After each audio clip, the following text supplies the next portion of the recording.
Hello, hello, hello. Good evening, everyone, and welcome to Scaling Your Business. No, I'm your host, Mark Jason De Jesus. You can call me Mark. I'm a real estate broker and a lecturer of BSREM or Real Estate Management Program at the Rizal College of St. Benilde, and I hope everyone is okay. Nasa bahay lang ba? If nasa labas pa, ingat po kayo. Can you give me a thumbs up dun sa reactions kung okay pa ba kayo dyan? Or heart? Ayan. All right, thank you. Ayan, si Sir Edward nagda-drive pa ata. Ingat ka diyan, sir, makinig lang, okay lang makinig. Ayan, sige. Ah, so we would like to thank each and everyone for being here, and we are very grateful that you have given us your time for today's webinar. And I'm very sure that we will be learning a lot from today because of our very knowledgeable and very experienced speakers. Ayan. So before we start, I mean, location check muna tayo. Saan ba kayo? Can you type in the chat box? Saan ba kayo nakikinig ngayon? So ako, I'm from Quezon City. Ayan, baka meron tayong mga international friends dyan, international brokers. Can you type sa chat box natin? Baguio, ayan. Maginaw ba dyan, sir? Mas maginaw ba? I mean, nag-yellow na ba? Nuvali, ayan, Nuvali. Nice. Ayan. All right. Sige, sige. Maulan, maulan. Okay. Sarap ng bed weather. Sarap matulog, no? Maulan.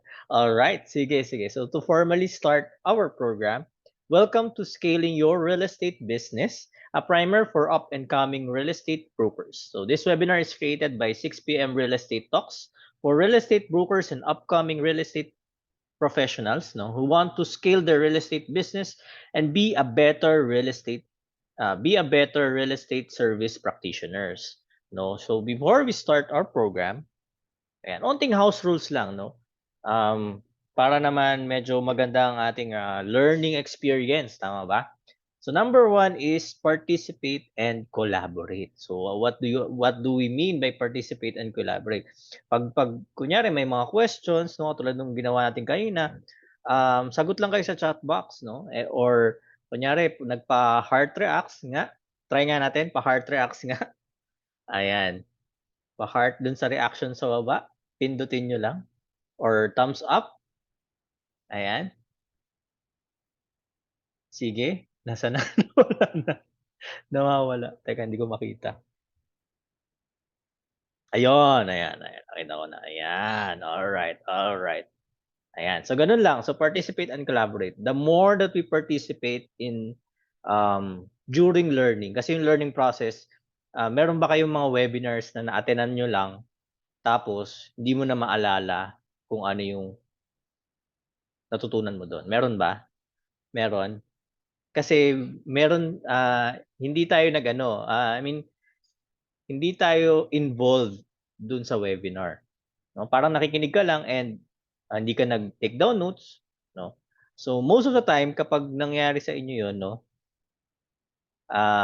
yun nga, hindi hindi tumatatak sa inyo 'yon. Hindi tumatatak sa inyo yung natutunan for that session. So participate tayo and collaborate, no? Later we will have an open forum. Alright? Wherein si Sir Jake, nandiyan na siya. Si Sir Jake will be our moderator for the open forum. After the talk, after pa naman ng talk ng ating speaker for today. So number two, no, part of participating din to, no, write your questions dun sa chat box natin. Okay? So sulat nyo lang yan dyan. And we'll get to it, no, after the talk or during the open forum. Okay. Number 3, no, isa pa 'to para matandaan nyo talaga kung ano yung natutunan nyo dun sa webinar na pinuntahan nyo. Share your learnings to others, no? The more you share, no, your learnings, parang na nai-instill or mas naaalala nyo kung ano yung natutunan nyo on that specific event or webinar, no? So share your learnings to others. And one thing that you could share, one way that you can share your learnings to others is to post it on Facebook, on your Facebook profile page, no? Siguro, pag pinost mo yan ngayon, after 1 year, may memory ka na niyan, di ba? Tama ba?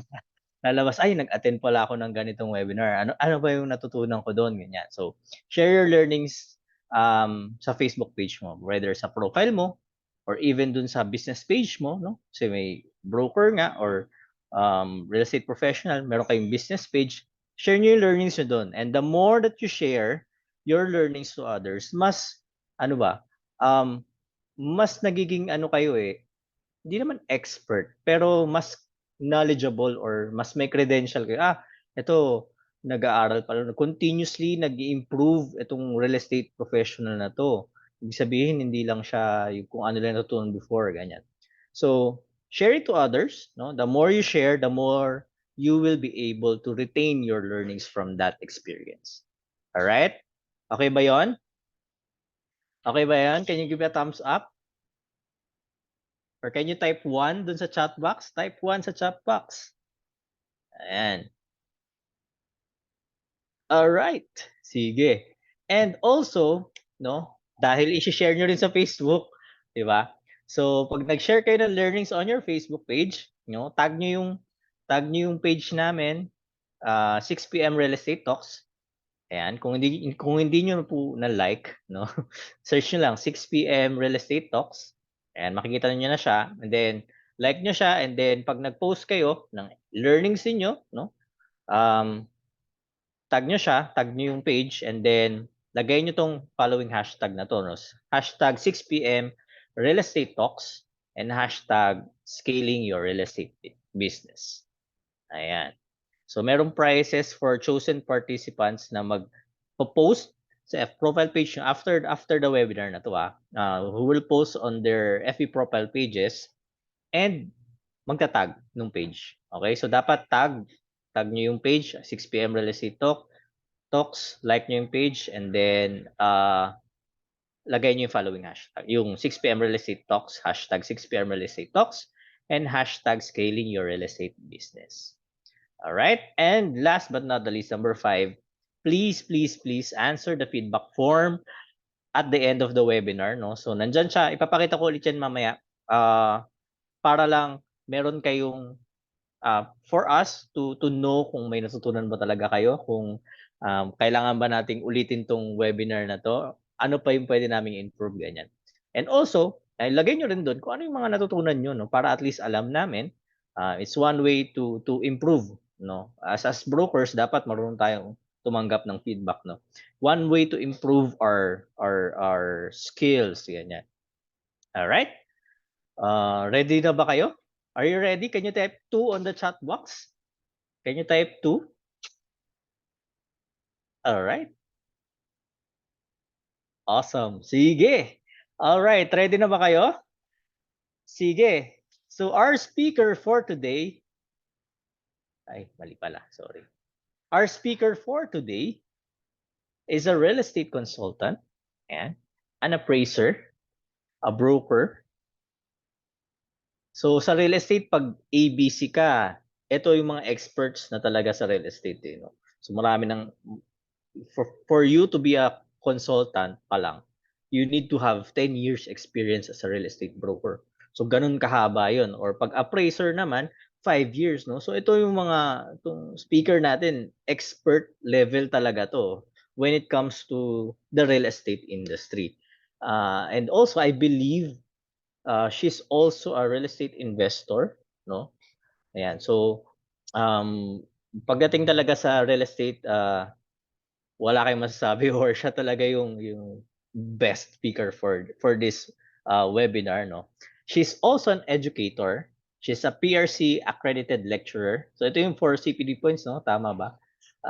She's also the faculty in charge of the Masters in Land Valuation Management at the University of the Philippines Open University. Ayan, so bukod doon, she's also a senior lecturer of BS Real Estate Management Program. Ito yung course, no for real estate brokers, no, at De La Salle College of St. Benilde and iAcademy. So doon ko siya nakilala, doon ko siya na-meet ang ating speaker. She's also the owner of Remax Capital Alabang. So ano ba si Remax? Si Remax is an international real estate group, no? And she is one of the franchises of it. Yan. So ganun yung level ng credentials nitong speaker. Kaya I'm sure marami tayong matututunan today sa kanyang talk. Kaya naman makinig tayo mabuti, no? Take down notes, no? And share your learnings from this session. And without further ado, ayan na nga, nandiyan na yung picture niya. Let us call on our speaker for today, Miss Eden Dayrit. Ayan, palakpakan naman natin. Heart reacts. Hello. Ayan. Good evening, everyone. Hi. So, hindi ako nagdalawang isip nung invite ako ni Sir Mark, ni Sir Jojo. And nakita ko pa si Sir Jake dito sa list. Kasi mga kaibigan sila for the longest time since matagal na rin, no? Probably sina Sir Mark and Jake sa Benilde, I believe 2016. Sir Jojo, I forgot what year was that. Probably 2010, 2011. Real estate investing pa. So, right now, what I'd be discussing, since nabanggit nila that you are predominantly either real estate investors or starting real estate brokers, I believe na helpful para sa ating lahat to discuss itong listing presentation techniques and pricing strategies. Kasi when you are starting as a real estate broker, kailangan malinaw ang number one, kung ano ang mga kailangan mong gawin when you are trying to get a listing, because a listing is the lifeblood of a real estate brokerage. So meaning, ano ba ang listing? Ito yung mga properties that you are listing in your office, in your brokerage, tapos ito yung mga ibebenta mo. So kung wala kang listing, wala kang ibebenta. So ito dapat ang matutunan ng isang maski newbie real estate broker or real estate salesperson to try to list properly the first time they put it in the market. So we'll be discussing a few checklists, some tools, tips, and some scripts that may be useful for us, especially for newbie real estate agents. By the way, when I say agents, this is an umbrella term to describe a real estate broker or a salesperson, kagaya nga sa Resalo. We'll also be discussing some in-depth best practices, some better mindset suggestions, and some guide questions for us to understand the discussion better. So, first, we need to know kung ano yung mga kailangan natin gawin before we list the property. So, hindi lang ito yung kapag tinawagan ka halimbawa ng isang client, sasabihin sa'yo na, uy, gusto kong ipabenta sa'yo itong property na to. Hindi yung agad-agad na tatanggapin mo yung listing, kukunin mo lang yung presyo, yung details, and then umamarket mo na. Dapat maraming preparation muna even before accepting that listing to make sure na maayos yung lahat ng mga detalye ng listing before you put it out to the market. Kasi ikaw yung first barrier to entry nitong client na to, na ina-assess mo yung property to make sure na, number one, complete and correct yung documents niya. Pangalawa, properly priced yung property. And pangatlo, reasonable yung seller in dealing with you, the real estate broker. So how do you do that? Number one, by making sure that they answer all the questions through a property questionnaire, and then kumpleto yung mga documents niya na ikaw ang mag-a-assess. So remember, being a real estate professional, you are your client's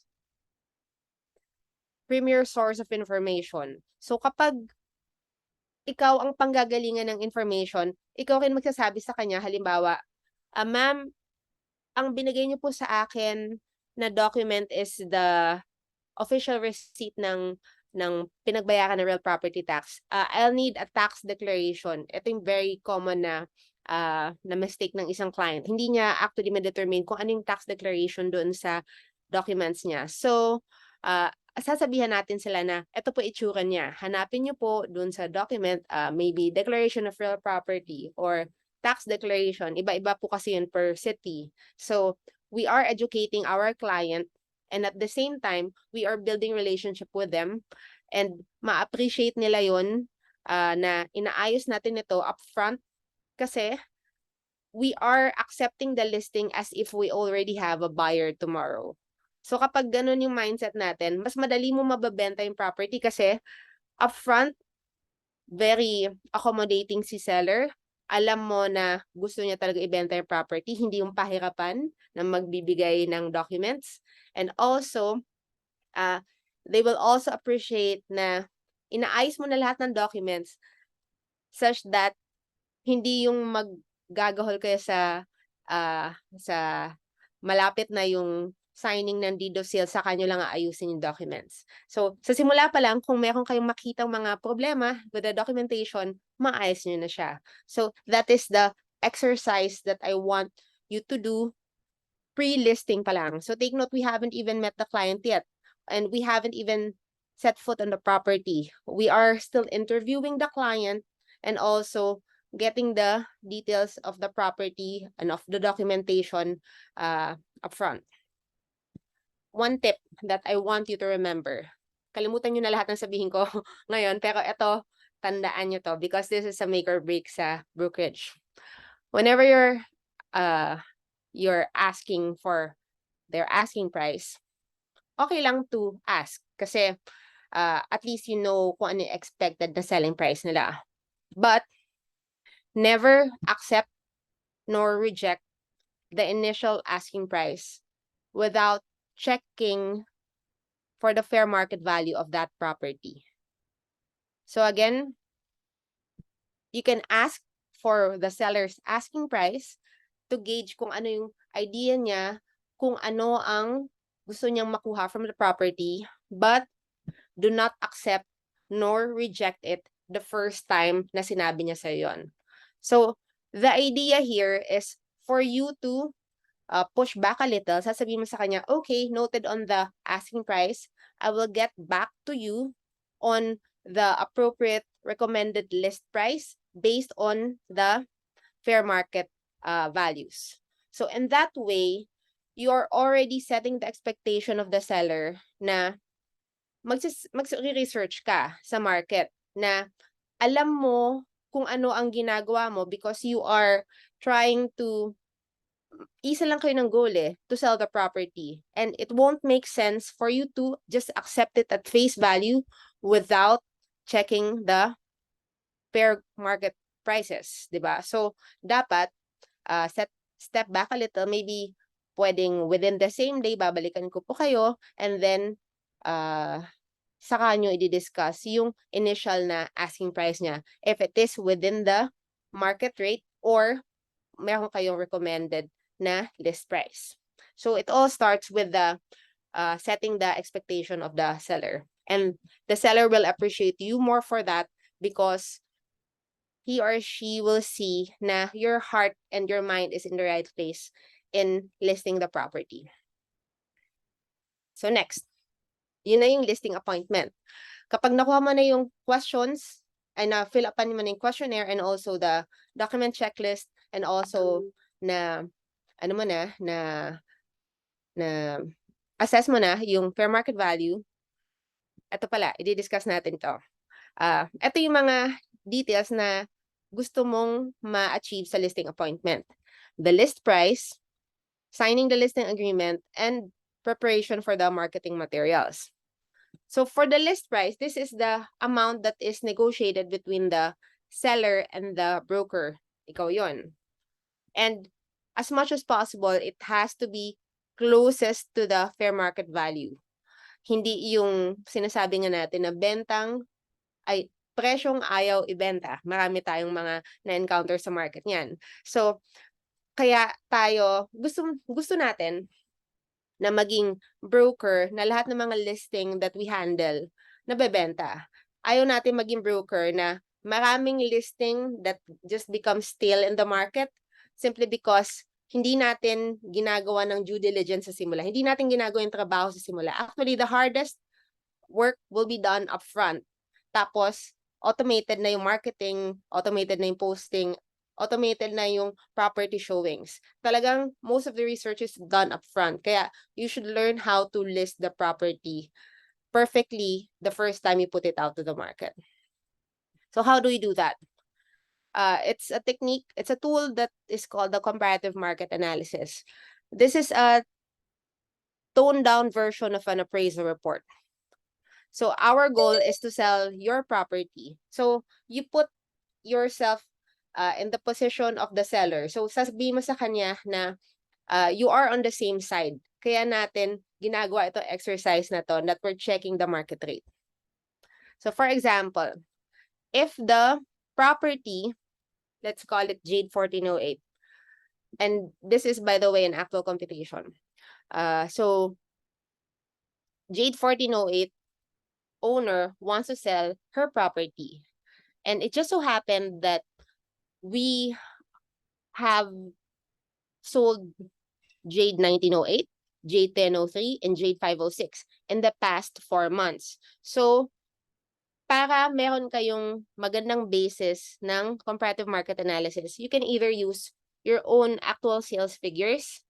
Kung hindi ka pa nakapagbenta in that building, pwede mong gamitin ang online figures that you can search online, that you can search sa online ad sites like, can you tell me, ano yung mga online ad sites na sikat ngayon?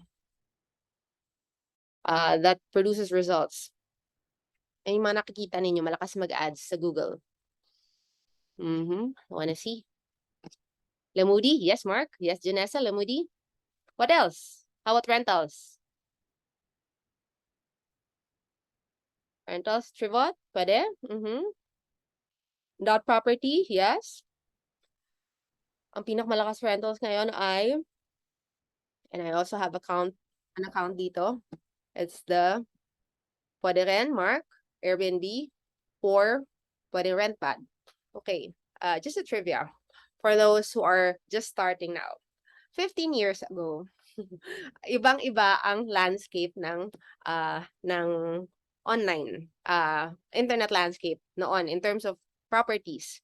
Ang uso, wala pa itong lahat ng to, mga binanggit ninyo. Meron pa dati, bahay.ph, uso pa dati ang sulit.com.ph na naging OLX, na naging Carousel. Yun ang mga malakas in terms of online presence.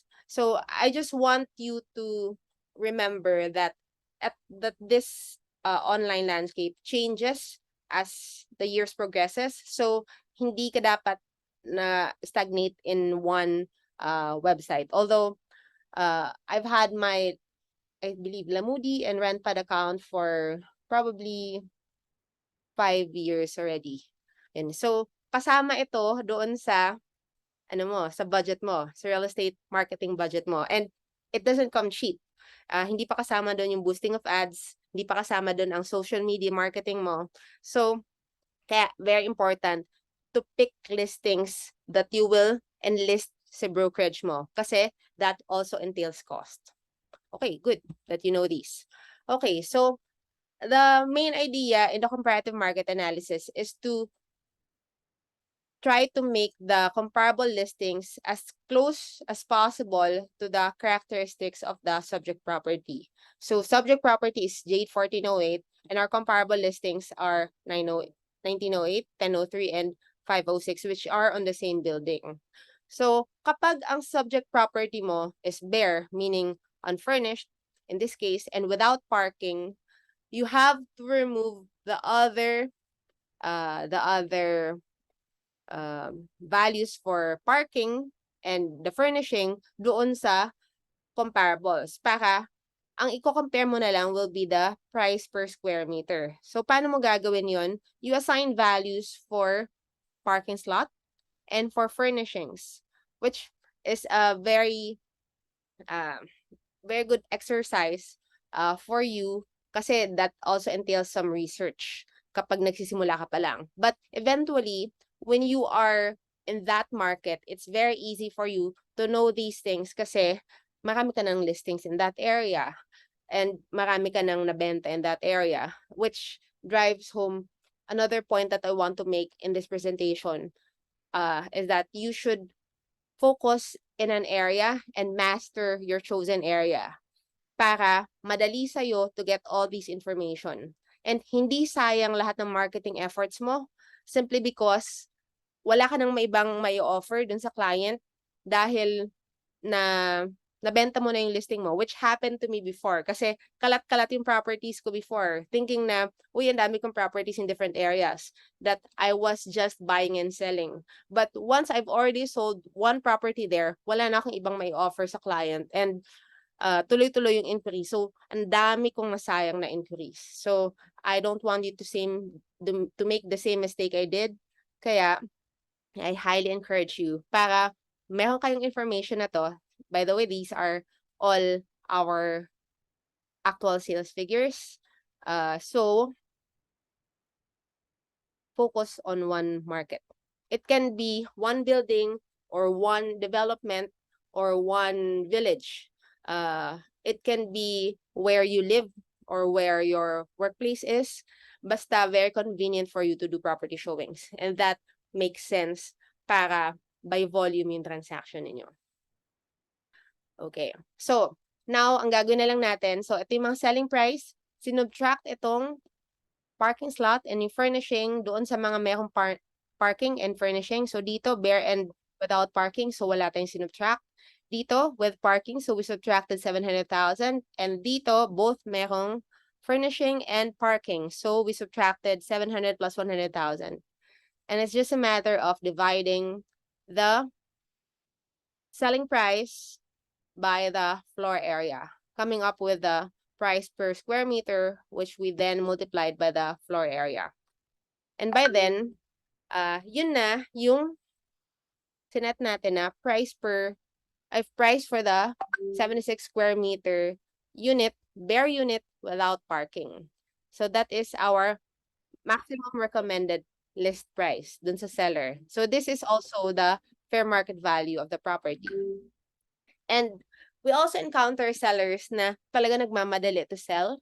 So what we can do to capture that price is to adapt kung ano man ang pinakamababa sa market na nabenta recently, and then multiply that by the floor area, and yun ang minimum acceptable selling price so that we can capture that buyer na naghahanap ng bargain property and it's still acceptable sa market yung presyo niya. Hindi pa rin siya, in essence, parang hindi mafe-feel ni seller na sobrang baba yung benta niya kasi that is what the market absorbed just recently, in this case 4 months ago.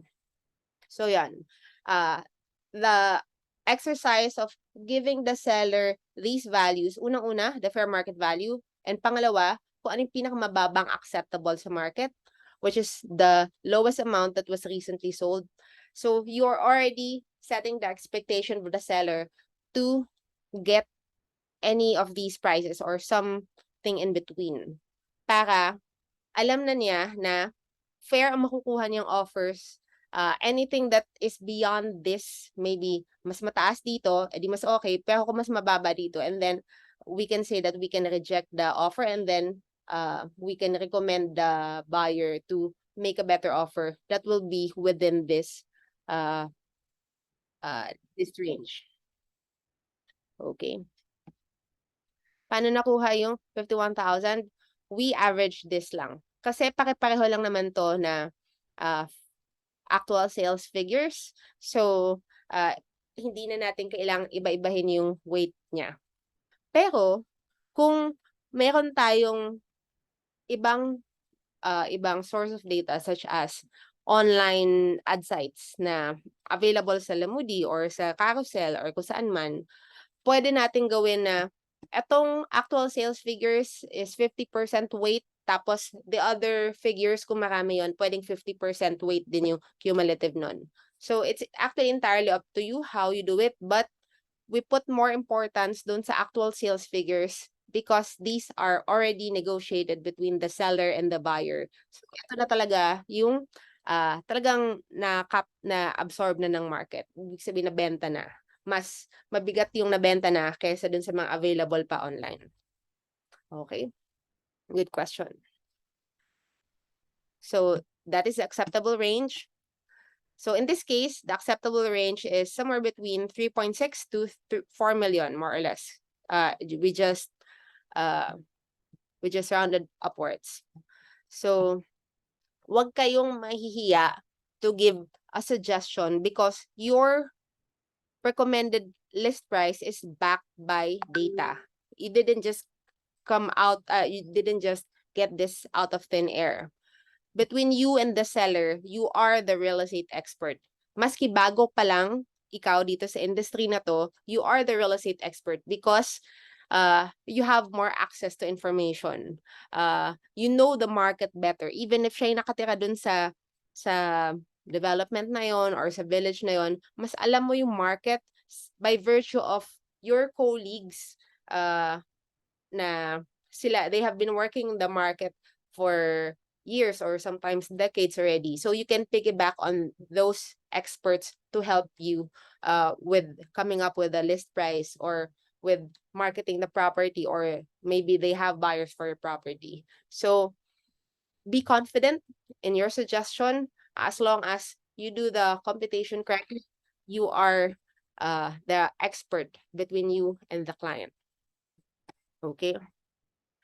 There are only two reasons kung bakit hindi nabebenta ang isang property. Either it is not marketed well or it is an overpriced listing.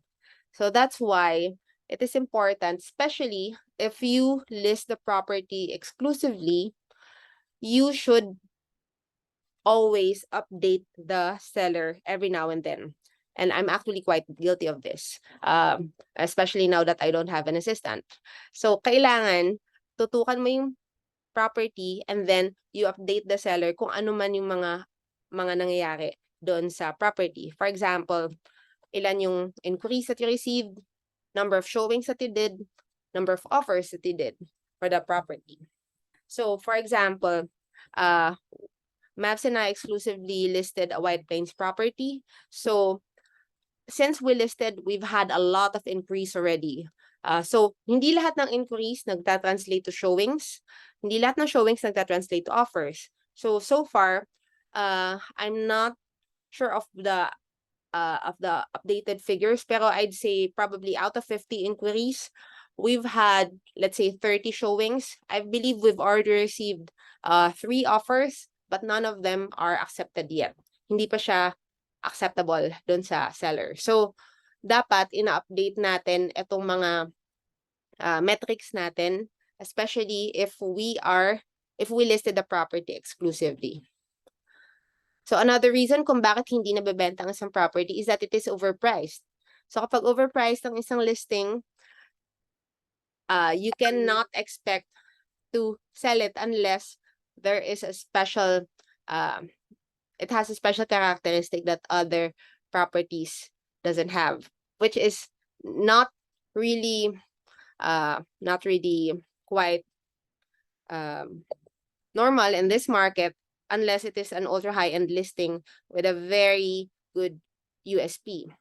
So, dun pa lang sa listing appointment, we already schedule price improvements. So, ano ang price improvement? Ito yung reduction sa price. Mas maganda lang pakinggan.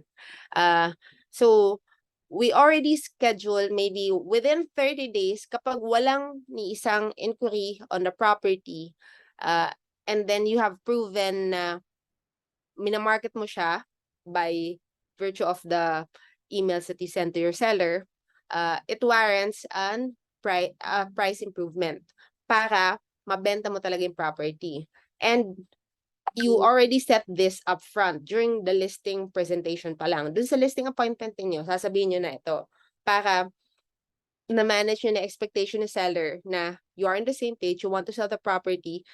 Trust me, this is the way to do it by reducing the price maybe after 30 days or 60 days. Also, again, on the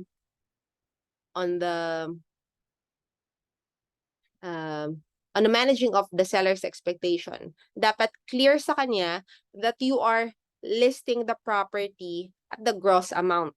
So meaning, dapat inclusive doon yung capital gains tax or VAT if any, or any other expenses, including the broker's professional fee. And clear sa kanya upfront kung magkano magiging net proceeds to the seller para walang negotiation na mangyayari kapag closing table na. Meaning, for example, it's quite common for a seller, once na makita niya, magkano ba ang broker's professional fee mo? In this case, 6% is 1.788 M. Malaki naman pala ang broker's fee mo, pwede bang 1 M na lang? So, during the listing appointment, kasama to dun sa points that you discuss and also doon sa pipirmahan ninyong dalawa na listing agreement. And in that way, you can just refer back to what you discussed before and what you signed and agreed upon, and then you use that and you use that sa ano ninyo, sa discussion ninyo. Also, if you are representing the buyer side naman, make sure na clear sa kanya na ang total outlay niya, cash outlay niya, will not just be the offer na ibibigay sa seller. Dapat clear sa kanya kung ano pa yung other expenses. In this case, from 29.8 million, magiging 30.8. So, that is an additional 1 million for the capital gains tax, transfer tax, registration fee, and other expenses. Para again, managing the expectation of the buyer and the seller. Now, for the listing agreement, clear dapat itong mga bagay na to. Ano yung exclusive date of the exclusivity? Meaning, kapag exclusive yung sinet mo dun sa listing agreement, it usually might be from 3 months, 6 months to a year, or maybe longer hanggang mabenta yung property. It's entirely up to you sa negotiation mo sa kanya. Of course, very clear ang property details kasi kakailanganin nito when you market the property. Kasama ba lahat ng furnishings? Usually, ang kasama dito will be anything that's attached to the property. Very clear ang list price and ano yung minimum acceptable selling price ni seller. Ano yung scope of work na gagawin mo sa kanya. Kasama ba ang title transfer when you do a listing agreement? Definitely hindi. But you can use this as an add-on service. Pwedeng you can add this on sa ibibigay mo sa seller or clear sa kanya kung magkano i-charge mo for that title transfer. Simply because this is the most tedious, time-consuming, and pinakamalaking headache na pwede mong gawin na trabaho as a real estate broker, especially if you are still a newbie. But I highly suggest to you do this at least once in your career as a real estate broker and then delegate this to others. Bayaran na lang sila para makapag-focus ka on your brokerage, on more income-producing activities.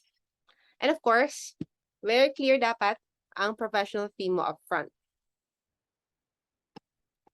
Here then, meron kang contact information and your signatures. Because this is the document that you will use kapag kung sakali man na magkaroon ng issues arising from the arrangement, you can always refer back to the document. And as much as possible, you have your own laptop, your printer, ready printed docs. Meron naman portable printer para on the spot you can sign and then you can print, reprint kapag may mali. Holders calculator para papakita mo sa kanya magkano yung net listing, net amount, proceeds, pens and highlighters. And these are the documents that you have to have on your person para meron kayong binabalikan na information sheet. And ito yung listing kit na that will be used. Halimbawa, kapag nakuha mo na to, you already delegate this to your staff, tapos you file it, and then ito yung babalikan mo na information. You also get make online copies of this para accessible siya anytime you need it.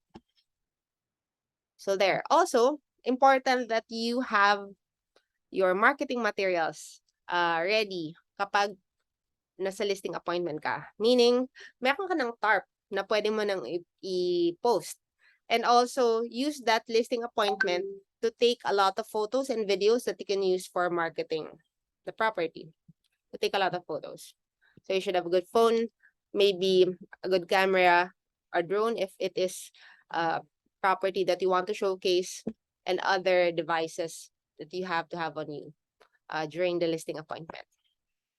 Okay. And finally, ask yourself these questions. Is the negotiated list price within the acceptable range? Kung hindi talaga, kung matigas talaga si seller, maybe you can just sign an authority to sell na hindi exclusive kasi alam mo naman na hindi mo babebenta yung property and you'll just offer the property kapag may dumating na buyer. But not really sign exclusively kasi you'll just do a disservice to sa client kasi you know for a fact that you cannot sell at the price that na gusto niya. What is the projected net amount after taxes and broker's fee? Accepted ba yon and clearly understood by the seller? So you ask the seller that na clear sa kanya, ito yung magiging net proceeds sa kanya. So is the listing agreement fully understood and signed? You provided copies of the documents in a folder. You already got good photos and videos. Measurements are already done and signage is up this property. So there. So again, just to summarize my presentation today, we are always doing a lot of activities pre-listing the property hanggang sa malist natin siya. So from pre-listing to the listing appointment. And this is the core of our real estate brokerage. Do this right, and then mas madali na yung mga susunod na steps na marketing it, and then showing the property, receiving and fielding offers, and then signing the deed of sale. Yan, that's it for today. Thank you. All right, thank you very much, Miss Eden. Grabe, marami ba kayong natutunan, brokers? Ayan, sige nga pa, write down naman sa chat box natin yung biggest learning nyo from our session, from the talk pala, hindi ba pala yung session? So actually yung sa akin, grabe yung tumatak sa akin is yung yung we are preparing the property as if we have a buyer tomorrow. So napakaganda niya kasi parang dun pa lang sa initial inquiry ni client or ni seller, no, hinahanda mo na as if you have a buyer tomorrow eh. No, nandun na lahat ng mga kailangan mo, tax day, copy ng title, di ba? Pine-prepare mo na kasi and I feel on the seller side, no, kung ikaw seller, ganun ka professional yung kausap mo, no? Oh, meron na siyang ganito. Oh, may comparative market analysis na siya agad. Hindi pa kami nakikita nito. Mas credible, 'di ba? Mas credible yung ikaw, tayo as professional, as a real estate brokers or as a real estate agent to serve this client. So napakaganda nun for me. Ayan. So may mga questions tayo? Before that, no, I want to to welcome our chief innovator from Asian Institute of Management. Nandiyan ka na ba? And my co-lecturer namin ni Miss Eden sa BSREM in Benilde, Sir Jake Ke, nandiyan ka na ba? Ready ka na ba to moderate the Q&A? Q&A muna kay Miss Eden. Ayan na. Meron na mga questions. Yes, Broker JD, may recording po tayo sa session. Ng session na to. Will be sent through email. And sige, Sir Jake. Alright. Before we start, no, if does our audience have any questions regarding the I think there's a question by Maria Abigail Uson. Miss Eden, do you make use of track plotter? Yes, definitely. I use it to make sure na walang issues doon sa title before you market it. Para ma-address na agad yung issues sa simula before you list the property. Ayan. Right. Okay, by the way, good evening, Miss Eden pala, no? Sorry, I was not able to greet you a while ago. It's really nice to see you here. Na, oo. And any other questions, everyone? May mga questions pa ba? Actually, meron pa akong question. Wait lang. Ako Ako yung maraming meron. question eh. No? Ako meron ako. Meron akong good example for Ay, this. sige, ikaw una. Alam ko kasi kapag bago kang broker, yung mga unang lalapit sa'yo are your friends and family, actually friends, or actually hindi friends din, maybe Facebook friends, acquaintances, who wants to list with you by virtue of the, pang connection mo with them kasi wala na silang ibang kilalang brokers. And ang nangyayari, hindi pala minsan, more often than not, mas malalayo yung mga properties na binibigay sa'yo, not within your market. So, anong gagawin mo kapag ganon? You can approach it two ways. Sa simula, pwede mong aralin yung market kasi you're still building your network naman eh. So you just accept and then you create that relationship. And eventually, maybe in 1 to 2 years, saka ka magpo-focus in one area. Pero there's another way to approach it, especially if you are maybe part of a brokerage or part of an organization, maybe brokers organization na meron kang pwedeng pasahan ng listing and then you really want to focus on one area. Like for example, kahapon pala, I just closed a new Manila listing because, rental lang. Tinanggap ko siya because he was my classmate in college. And then, alam ko kung sino na yung itatap ko sa market kasi meron kami mga brokers who are focused in that area. So, that's what I did. I accepted the listing and then sought the help of those brokers in that area. So, you create a list of people, kapag makikita mo yung phone book ko, andun yung pangalan mo and then kung anong area yung focus mo. And then siya yung tatawagan ko agad kapag meron akong bagong nakuhang listing within that area. So yun, just one good tip that I want to impart with you. You can either choose to handle it and then learn from it, and then you can tap your broker friends to handle it, and then you can do it 50-50 pa rin. Kasi nasa listing side ka, nasa tenant side siya. Or you can pass it on eventually sa kanya kasi you want to focus in that area and just get a referral fee out of it. Ayan. Alright, Alright. thank you, Miss Eden. Good. Ano nga yung question? May question ako actually. Wait lang. Okay. Wala na bang ibang may question? Unahin natin yung mga friends natin na brokers. Mhm.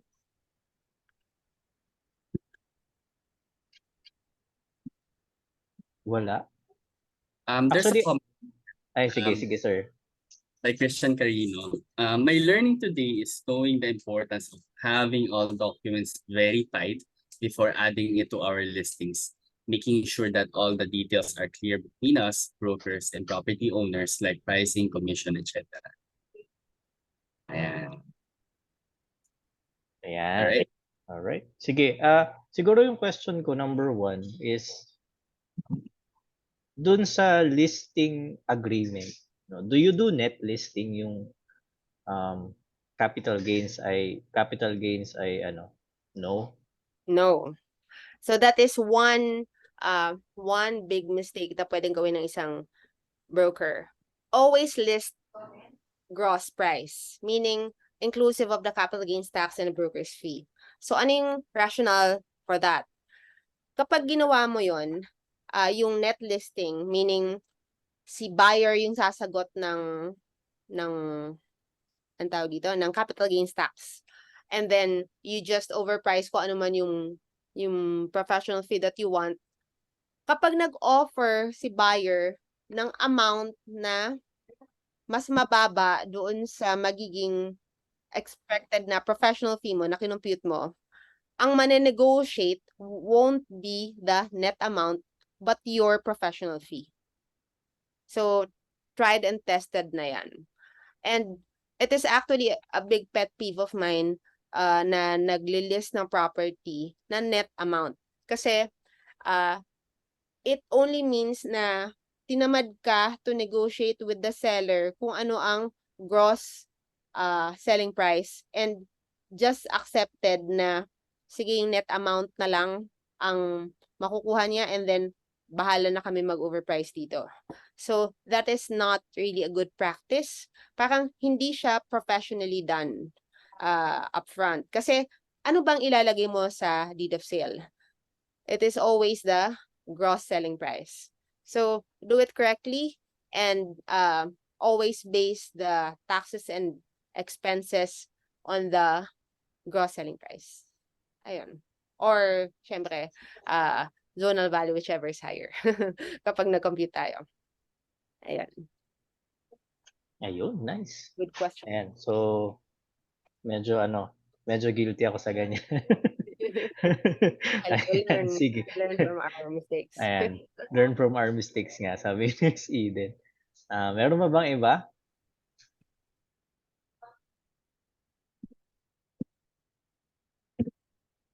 Questions? Questions? Kung hindi ako yung magtatanong pala. Sige yan, si Sir Jake na. For the participants here pala, may I know like how many years have you been working as a broker? Or if you have any you may put it on the chat box. So like how many years you've been practicing already?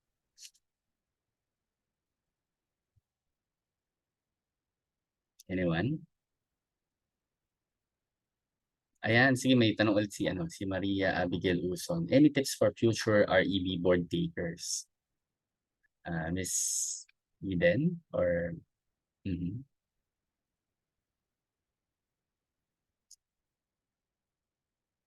And ang tanong ni Miss Maria Abigail Uson, any tips for future REB board takers? Get copies of the review materials and then paulit-ulit mong sagutan yung mga practice exams. So that is very helpful, at least for me, when I took sabagay lahat ng mga exams. Yun yung ginawa ko eh. Kaya very very helpful para sa akin to get all the materials that you can from different review centers and then paulit-ulit mo siyang aaralin. Paulit-ulit mo siyang sasagutan. What I also did for the REC exam, yung sa consultants, binasa ko yung book kasi konti lang naman yung review materials for that eh. Binasa ko yung book and then I recorded myself na binabasa ko yun and then meron na akong binili na pang MP3 player na 24/7 nakakabit sa akin. Tapos yun, paulit-ulit ko naririnig yung mga concepts. So, kasi alam ko for a fact na I'm the type of person na mas matututo kapag naririnig ko paulit-ulit yung pinag-aaralan. So, ayun, that might also be helpful for you. Thank you. And then another question from Broker JD. Do you offer appraisal training po, Miss Eden? Thank you. Oh, appraisal. Actually, for this year, that is what I'm focused on. For appraisal training, ano nga ba? Currently, wala. Wala pa akong ginagawa. But yeah, we can arrange for that. Pwede naman. Pwede tayong gumawa na Sir Jake Yes. ng appraisal training na ang speaker natin ay si Miss Eden. Yes, okay naman. Yeah. Of the 6 p.m. real estate. Yeah. So one of the series will be on appraisal. So any tips to current and future appraisers? And then question from Edward Gamayon. Ma'am, how do you convince naman si seller na sobrang taas na yung asking price even after showing to her the comparative market analysis? Meron po ba kayong technique na gamit? Kasi talagang meron mga seller that is very insistent. Well, ako yung nagsabi ng very. That's nagustuhan nila. Good question. I walk away. And sabihin mo lang sa kanila na, sige po, let us revisit our discussion maybe in 6 months kung hindi pa nabebenta yung property. Ayun, yun yung best na strategy that I can give you. Kasi in reality, hindi mo naman mabebenta yung property na yan. So, why list it sa brokerage? Magsasayang ka lang ng resources mo for that. Especially, depende especially kung sobrang taas, maybe double the price. So, yun. Double the amount na recommended list price. Or what you can do also, kagaya ng ginawa nung isang associate in our office, she asked me to appraise the property.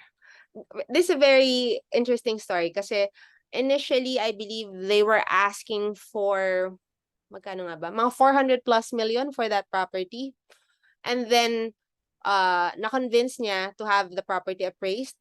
And what I gave was 250 million pesos. Kasi yun yung fair market value. And that was also confirmed by another appraiser.